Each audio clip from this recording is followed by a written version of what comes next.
Welcome back to Home Track Heroes. Just 7 laps remain for the Interstate Batteries, a main event. This segment is brought to you by Angel of the Winds Casino Resort. Celebrate 100% smoke-free gaming at Angel of the Winds Casino Resort. Whether a birthday, gender reveal excursion with friends, strikers bowling, or all things sports, Angel of the Winds Casino Resort offers incredible packages with exciting extras.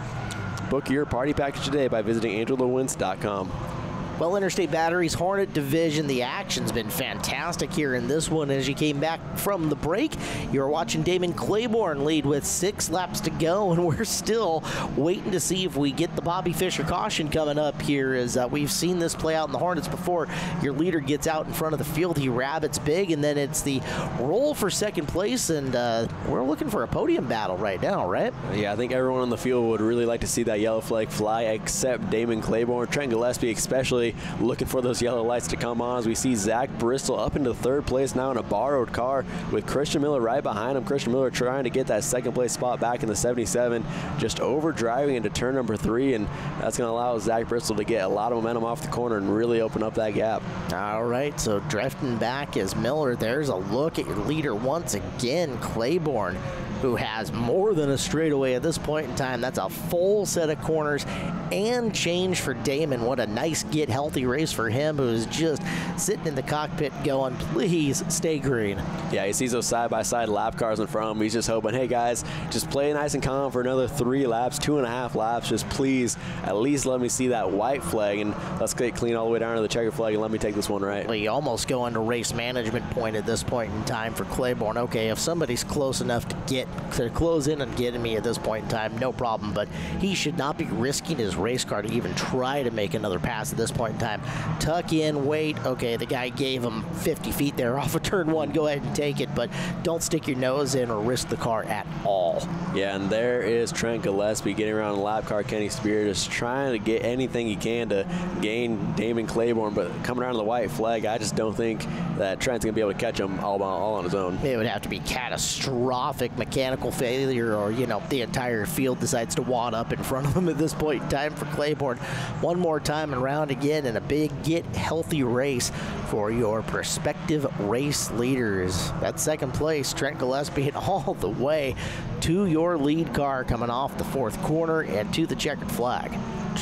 Damon Claiborne getting back on the top of the podium. Such a great rebounding race for him. Might be too little too late for him in the points championship, but just, I mean, it's good to see Trent Gillespie coming home 2nd. Zach Bristol just crossed the line. Christian Miller 3rd. Bobby Fischer 5th. Man, you could have timed that gap between them with a sundial. That was huge. As dominating a run as we have really seen. We've seen some guys stretch out some big leads here in the Hornets, but looks like it was Claiborne getting the benefit of the no caution flag, gets out, picks off lap traffic, did a great job, and can't wait. He should be an awfully excited guy down here on the podium right now. Well, let's go down there with Greg Palin and talk to your race winners.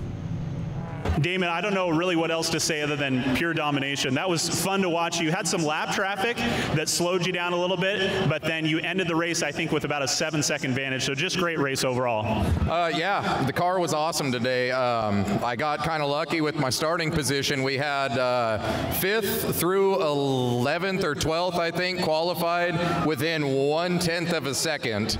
So I happened to be on the bottom end of that 10th, so I got to start a little further up. I don't know that I'd be up here if I didn't get to start up there, but the car was great. I'm super thrilled to be up here. It's finally good to be a trophy winner again.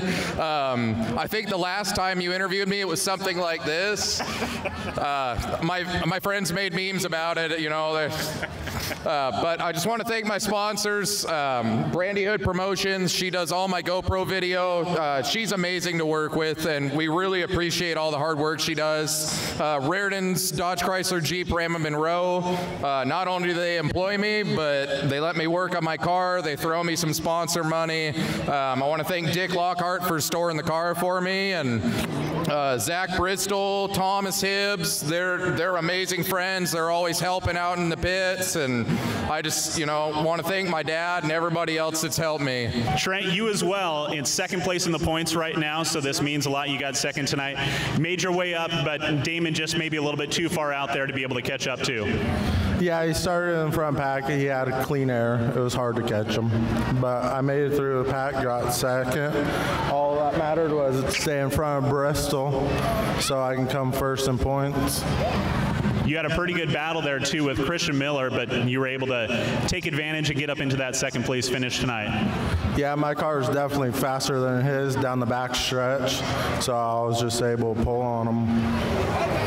Who do you need to thank for being out here tonight, Trent? Burger Madness, Mack & Sons, Quality Roofing, Raritan Racing. Cole right there, he's the one who built my car, and that was the only reason why I was able to get out this week. Zach, you're first place in the points right now. You started a little bit further back in the field, able to work yourself up there into the third place spot. Probably means a lot for the points chase. It means quite a bit, actually, but we blew up the primary in the heat race, actually. So that's Tommy Hibbs. That's his car. Thank you, Tommy. I know he might be running, I don't know, but this one's for him. So took me a couple laps to get used to it, but we got a podium out of it somehow. Yeah, I was going to say, I was looking for your car, didn't see it, and I was like, I know he's in the race, but Brianne was able to tell me exactly which car you're in. So blew up a car earlier on today and had to hop in a brand new one, but you did a great job, third place. Thankfully, yeah. I was just wanted to be a top 10. Hung right with Trent going right through, and somehow made it to the front. That's all matters. Who do you need to thank for being out here tonight? I'm going to call her out first. Jessica Wilkinson. She feeds me every weekend. Jimmy Powers, Townsend Peterson LLC, and PMS Power Decals. Trish and Troy, with their little girl. She's my #1 fan, so she might get this trophy. Wilson's, Damon Claiborne. He's become a really good friend and pretty good mechanic on the Ford when it breaks down. So. Well, a very happy Zach Bristol after blowing your motor in the heat race to scrambling to try to figure out what the issue was to getting just a borrowed car and still get on the podium. That's got to be quite the day for Zach Bristol. Quite the day for him. Quite the day for these legend drivers. They're coming up for their A main event. Let's get you their lineup for their A feature now. 25 cars starting on the pole. That is the 09 of Cole Alton, sponsored by Seltzer Welding Supply. His outside the 25 of Bryant Carlson, sponsored by Max Power Law. The second row is Dylan Wolf in the 43 and the 36C of Robert Clark. Row number 3 is made up the 11M Rick McNeil and the 98 of John Zaretsky, sponsored by Kent Collision Center. Check out row 4, Chad Sinners 11C, Billy Weber, feature winner here at Evergreen Speedway in the 28. Row number 5 is made up the 10X John Boyat and then the 10 of Chris Thompson, sponsored by LB Motorsports. Row 6, the 2 of Jeff Mueller and the 33 of Kyle Lang. The next row, the 37 of Mason Nelson, sponsored by Dirt Cheap Sewer, and his outside the 27 of Travis Bliven. In the 15th starting position, the Mr. Dizzy Motorsports number 35 of Marissa Solwin and the 55 of the Ford of Kirkland sponsored car, that's Austin Coonan. The row behind them is made up of the 76 Corey Boyle, sponsored by Absolute Auto Care Gig Harbor, and is outside the late model driver filling in the 66 of Chad Fitzpatrick. Starting 19th, the LB Motorsports number 32, it's Ernie Estrin, and starting in the 20th position, it's the 21 of Chris Rice. In 21st is the 40 of Samantha Schwartz, and to her outside the 30 of Jay Johnson. Final 3 starters, Angel Cervantes in the 82, 15D of Davis Jacobson in the Evergreen Concrete Cutting Car, and Keith Taylor in 3M make up this 25-car, 30-lap field here for the Legends. It's a big one. That's a lot of little legends out there as they take the green flag as they roar down into turn number 1. A huge field as they spread out 3 wide going out into the corner. Alton with a great jump in the 09 over Bryant Carlson as they stay 2 by 2 behind him.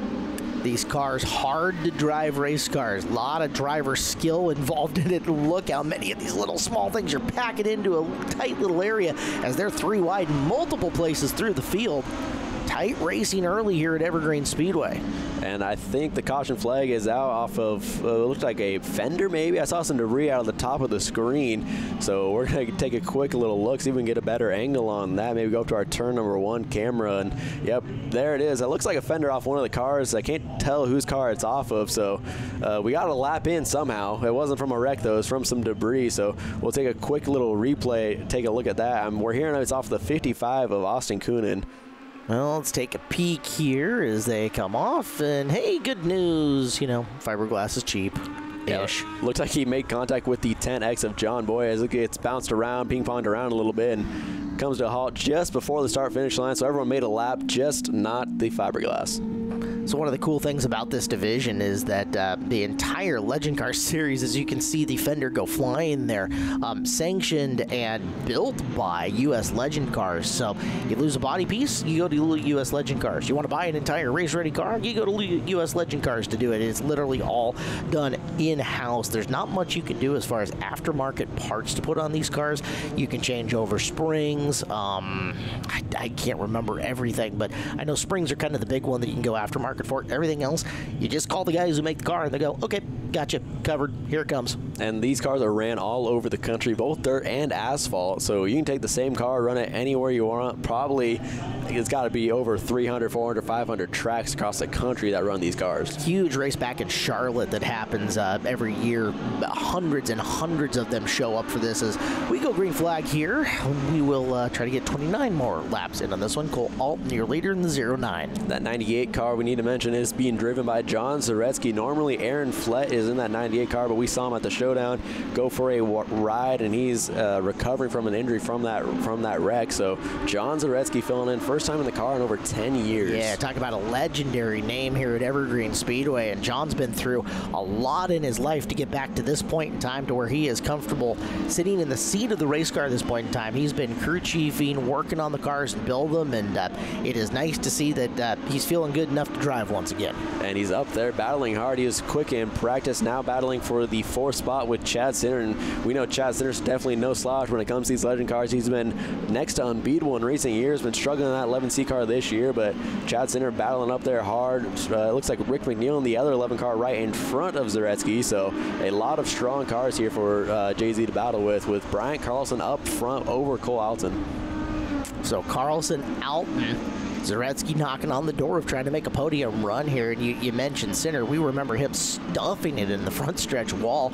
Really, since then, he has been a lot better running towards the front of the field. Maybe it was just the wreck he needed to get the program on track. Yeah, and that was one of the doubleheader weekends for the Legend. So wrecked it on the first night, was able to fix it the second night. So he gets a huge run off at turn number 2 underneath the 98 of Zaretsky. So Chad Sinner working his way into 4th. Looks like he's going to clear the 98 coming off the corner. So he's going to set his sights on the 11 of Rick McNeil as we see this huge field of cars go flying by your screen. The 33, the 13-year-old Kyle Lang. So just the 13-year-old driving one of these cars, and he's going up against one of the guys who probably has more laps than anyone else on this 3/8 mile, John Zaretsky, right in front of him. Yeah, we talk about the skill needed to drive one of these race cars. A lot of power, lightweight cars, very short wheelbase. It takes a lot of driver to get these things around and keep them straight the whole way around. Kyle Lang showing uncanny ability for a young man and threatening up at the top of the field early. Yeah, he's battling hard with Billy Weber, and we know Billy Weber's been almost unbeatable in that 28 car in recent races here. He's won, I think, one or been on the podium in the last 4 or 5 in that 28 car, so I think Kyle Lang's going to fall in behind that 28 and going to learn a lot. Definitely fill up his notebook for sure, as we see the line of cars all the way back to Dylan Wolf in 8th place, battling pretty hard, nose to tail, so it's a very, very competitive field of Legends here at Evergreen Speedway today. I'll nearly throw a blanket over your top 3 right now with Carlson, Alton, and Sinner, and it is Sinner, the man on the move. He is right on the back of Alton, looks to the inside in 3.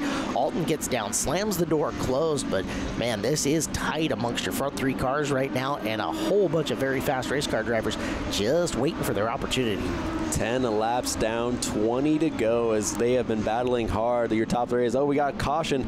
It's the 40 car and the 21 around off of turn number 2. Samantha Schwartz around along with Chris Rice. Doesn't look like there's too much damage, as we'll take a look at a replay coming off the corner. You see them flying by. Around goes the 40, and we'll be back with some more racing here on CW11.